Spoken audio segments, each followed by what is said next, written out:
Here I have VIVO X51 5G, and today I'm going to show you how to add fingerprint on this device. So first of all, you have to open settings, then you have to go to the security section, fingerprint, then you have to select your backup lock screen method. It could be pattern, PIN, password. Let's select PIN, let's enter our PIN, then confirm it. And what you have to do next is to select if you want to see notifications on a lock screen. You can see all notifications, you can hide sensitive content, and you can just not see any notifications at all and disable them here. And what you have to do next is to put your finger on a fingerprint sensor, which is located here,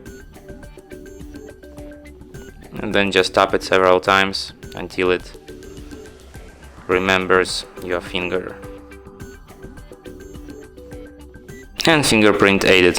And now you can, for example, unlock your device with just your fingerprint.